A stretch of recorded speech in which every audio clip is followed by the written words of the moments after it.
legacy sequels. Love them or hate them, they now dominate the entertainment industry, while many feel like soulless cash grabs, existing only to exploit nostalgia for recognizable IPs.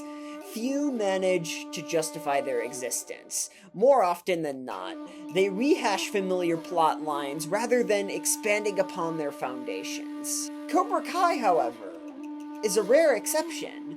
Not only does it reintroduce beloved characters in a modern setting, but also builds upon their stories while seamlessly integrating a new generation, engaging both longtime fans and newcomers alike. Though Cobra Kai is more than just a nostalgia-driven follow-up to the Karate Kid films, it's ultimately a story about how unresolved trauma and rigid philosophies shape lives, as seen through Johnny and Daniel's struggle to redefine their legacies while mentoring a new generation. The 1984 classic The Karate Kid is a pretty straightforward tale about good versus evil. Ralph Macchio's Daniel LaRusso is the clear-cut good guy / victim, while Billy Zabka's Johnny Lawrence embodies the classic bully archetype.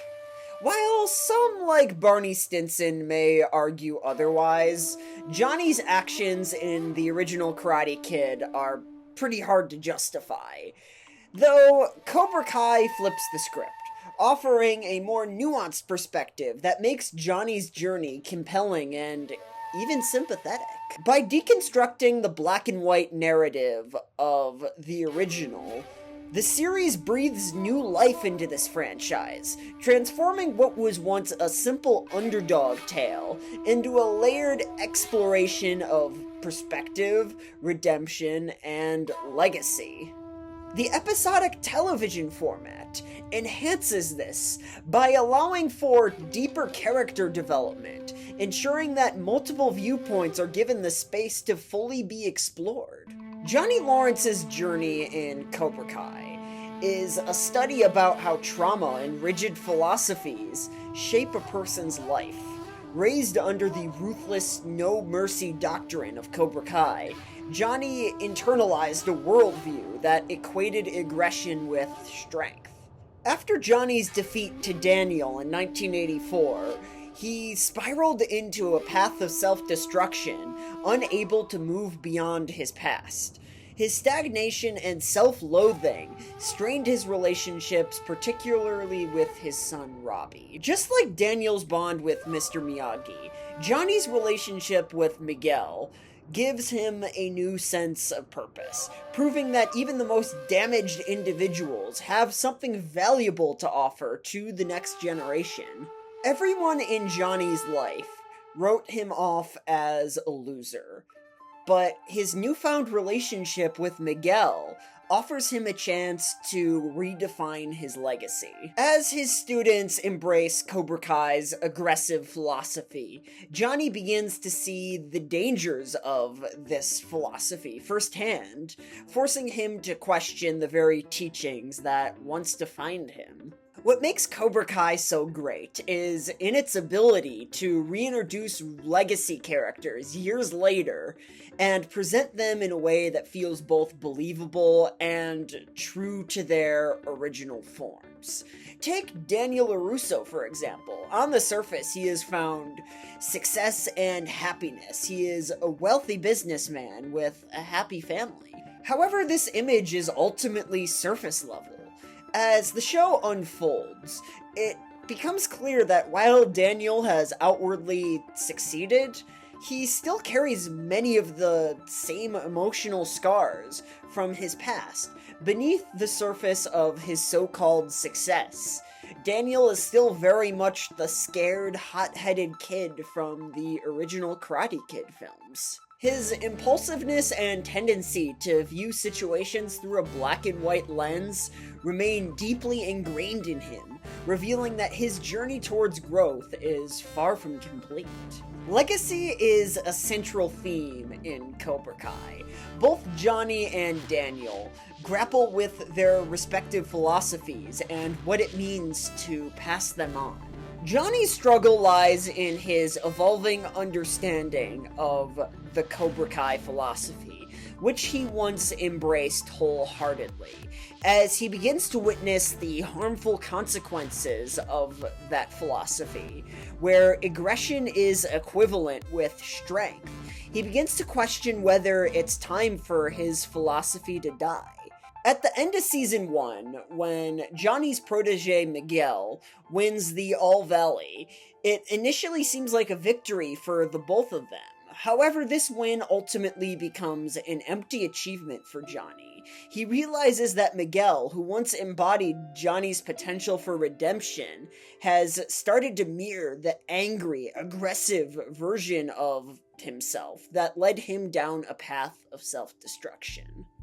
This painful realization comes when Johnny sees the impact of the toxic Cobra Kai philosophy, particularly the no mercy mindset, on his own son Robbie. Miguel doesn't just view Robbie as his opponent in this tournament. He sees him as the enemy. This shift highlights the consequences of the no mercy philosophy. Robbie, who has already been emotionally neglected by his father Johnny, becomes the collateral damage of his failed philosophy. This moment forces Johnny to confront the harsh truth that the very lessons he's passed down have led to a cycle of pain and aggression and broken relationships. Johnny comes to the realization that he is perpetuating a cycle of aggression. This prompts him to reject the Cobra Kai philosophy, and then later he embraces it once again. And this allows him to turn it into something that retains its strength, but without the mindless aggression, ultimately seeking a balance that could guide the next generation without repeating the mistakes of the past. As Cobra Kai progresses, Daniel's growth becomes increasingly tied to his acceptance of Johnny's philosophy, even if he never fully agrees to it.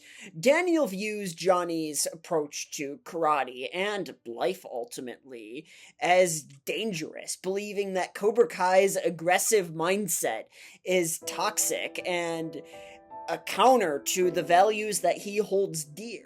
However, over time, Daniel starts to recognize that Johnny's worldview is shaped by his own trauma, much like Daniel's was shaped by his experiences growing up. Though Daniel still doesn't agree with many of Johnny's ideas, especially the emphasis on aggression, he comes to understand that Johnny's philosophy is born out of struggle for meaning and a desire to find strength in a broken world. Daniel's acceptance is less about embracing the Cobra Kai mentality, and more about acknowledging Johnny's approach in its own way.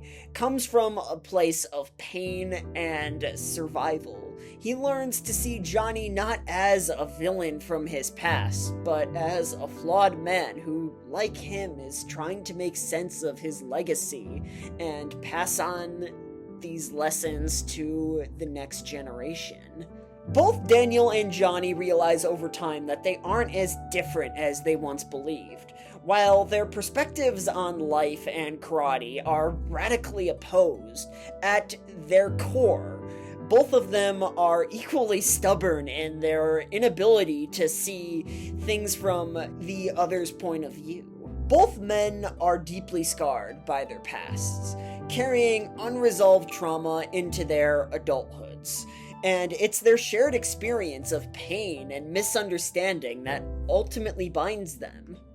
The relationship between Daniel and Johnny is the beating heart of Cobra Kai, a dynamic fueled by rivalry but also by the shared struggle to navigate their legacies. Both men are desperately trying to pass on their teachings to the next generation, but they are also at a crossroads, reassessing their philosophies, not in terms of karate, but in how they approach life.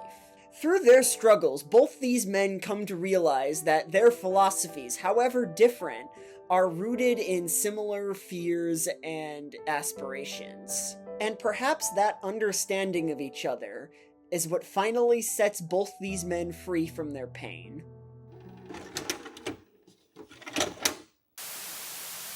Anyways, I hope you enjoyed this latest video, and if you did, make sure to give this video a like. And if you want more content like this, hit the subscribe button and ring the bell notification so you can be notified every time I upload a new video. And shout out to Tony Clifton and the gas station Slushy. Thanks for watching.